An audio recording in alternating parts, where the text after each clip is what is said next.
Each week, millions of Americans are wagering the week's hottest NFL games, and we don't want to tell you where to put your money, but we know someone with a pretty good track record for picking the winners. Let's welcome in Larry Hartstein, the senior analyst for SportsLine. It's week 4, and what's your record so far, by the way, Larry?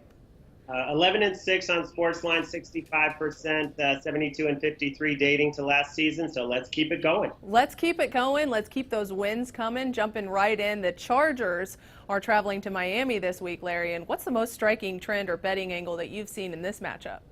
Well, anyone who's bet on either of these teams has lost their money. Both of them 0-3 against the spread. The Chargers, terrible, slow starters every year, 1-8-2 against the number last 11 September games.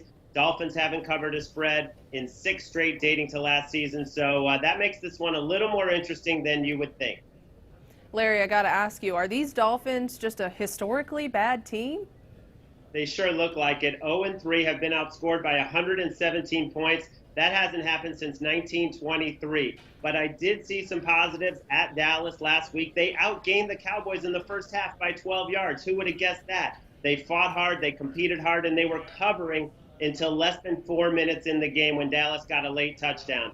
Plus, they got a couple key guys, Rashad Jones, Albert Wilson, who are close to returning. And then you look at this Chargers team going cross-country. They've wilted the last 2 second halves they've played, actually last 3. They've been outscored badly in the second half, having to travel in the heat of South Florida. You got to look at the Dolphins with all of these points. Well, thank you so much for joining us again this week, Larry. And by the way, you can check out Larry's picks on SportsLine. The Chargers face the Dolphins at 10 a.m. Pacific, 1 Eastern, Sunday. Katie Johnston for CBS Local Sports.